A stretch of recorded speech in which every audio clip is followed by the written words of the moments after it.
parts! Kamusta kayo lahat? So ayun mga parts, malamang sa malamang marami na naman tataol dito. Comment lang kayo dito sa comment section ko. Okay, sa totoo lang hindi ko naman talaga nababasa yan kasi once na nag-upload ako sa grupong to, hide lahat ng comments. So, pwede kayo mag-comment pero hindi ko siya nababasa. Kaya sige lang, comment lang kayo, okay? Kung nakaraan, nag-upload tayo ng paano mag-install ng minifan at gamit ang power bank para maiwasan natin yung sira sa mga battery ng mga sasakyan natin. So ito siya. Ayan. Ayan.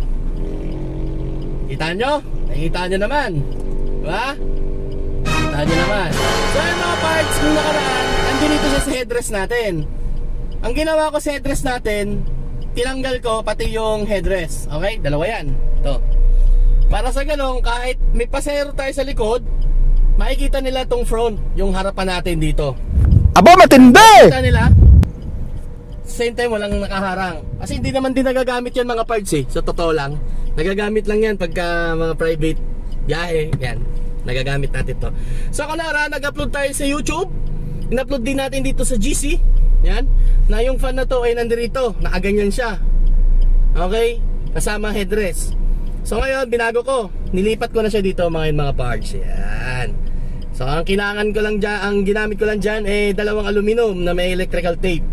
So paano ko ba ginawa mga parts? Ito wait lang. Ito siya mga parts. So makikita nyo, nandito na siya sa ibabaw.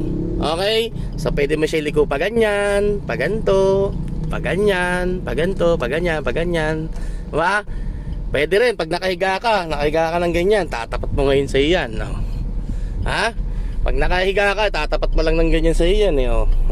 Higa tayo. Yan nga ganyan. Pero kung gagamitin mo siya sa pasero, ganyan mo lang siya. So ganito yung ginawa ko mga tol. Dalawang aluminum na flat bar, nilagay ko rito, sinuksok ko sa gilid ng ating ilaw. Ayan, sinuksok ko rin din sa ating ilaw dun sa harapan. Ayan, dalawa yan.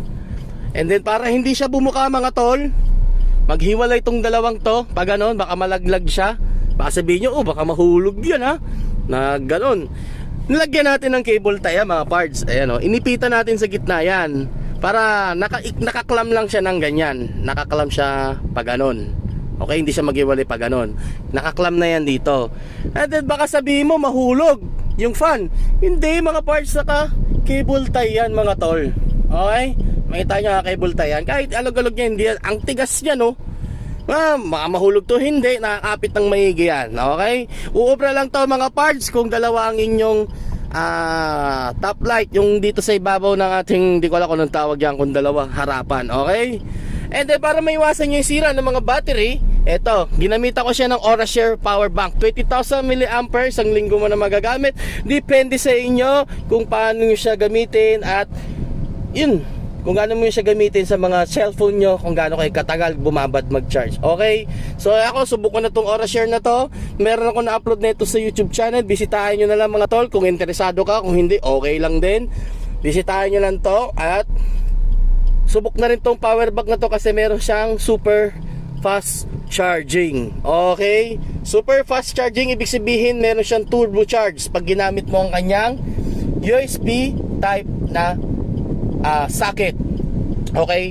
So pag nag-power bank tayo mga tol, may iwasan natin masira ang ating mga kotse. Battery ng ating kotse, may iwasan natin yan. Okay? So kung makikita nyo, wala na nakakalat. Okay? Nilipat ko siya, bakit? Kasi pagka ako ay hihiga, mag-a-adjust ng aking upuan. Ito, hindi ka ako nga sagabal siya. Sagabal siya rito. Pag dito siya nilagay, yung sa nilalagay ko rito, yung nakaganyan, in-upload ko sa YouTube yun Okay, sagabal siya pagka hihiga mo yung upuan or i-adjust mo, sagabal siya rito sa likod kung tutusin. So ang ginawa ko, nilagay ko na siya rito sa itaas. So wala na akong nakalat dito na wire o yung saksakan niya, hindi na siya nakakalat dyan mismo. Nandun na lahat siya sa ibabaw. So order na lang tayo ng packet dito para dito sa na to, kung anong tawag dyan. Para yung power bank na yun, isisiksik na lang natin dyan sa ilalim. Yun na lang yung kulang. So ayan, gaya nga ng sabi ko, tinanggal ko ang headrest ko. So kung nandito ako sa harapan, kitang kita ko ang buong front na nasa harapan ko. Okay? So hindi na to nakasagabi headrest. Hindi ko rin naman nagagamit. Kahit yung pasero, di naman din nagagamit. Wala namang humihiga. Tinanggal ko na lang muna. So, at the same time, ito ang ating fan. Yan. So, pwede mo siya ganyan. Itutok mo siya na ganyan sa kaliwa. Tutok mo siya sa kanan. Yan. So, tatlo sila. So, pwede rin itutok niya lahat sa'yo. Kung nasa gitna ka nakaupo, pwede mo rin itutok ng ganyan. Pwede mo rin siya ipababa. Lahat. Kung gusto mo, nasa paalang banda yung hangin yan. Pababa. Okay? Pag gusto mo naman na igitna konti, taas yan. Kung marami naman sasakay sa likod, iharap mo ng ganyan pakabila. Iharap mo rin pag ito pakabila. And then yung gitna, nasa gitna lang talaga yan. Ayos ba mga tol? So i-upload ko na to sa YouTube para marami na rin makakuha o magkaroon lang ng konting idea mga tol. Ha? Hindi tayo nag-iba dito. Hindi tayo nagkukumalan. Nagsishare lang tayo ng kaalaman o diskarte. Malay nyo, pag nag-upload kayo dito sa group natin, mas magandang diskarte nyo, pwede natin gayahin yan.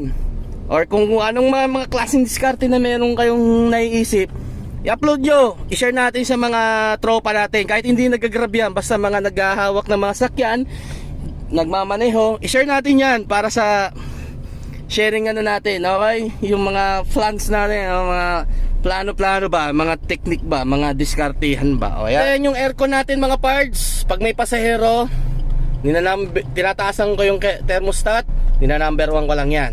Para yung lamig, yun lang yung lalakas, tsaka yung fan, medyo hihina. Kasi meron na tayong fan dito. Ayun, pag humiga ka, pwede may paganyan yan, no? Ganyan mo yan, okay? So pag higa ka, pwede mo siyang lihat ng ganyan. Depende sa posisyon na gusto mo. Pwede mo siya taas baba, lihat pa ng paganyan. O kung gusto mo lahat nandun sa front, pwede rin. Sa harapan, ganyan.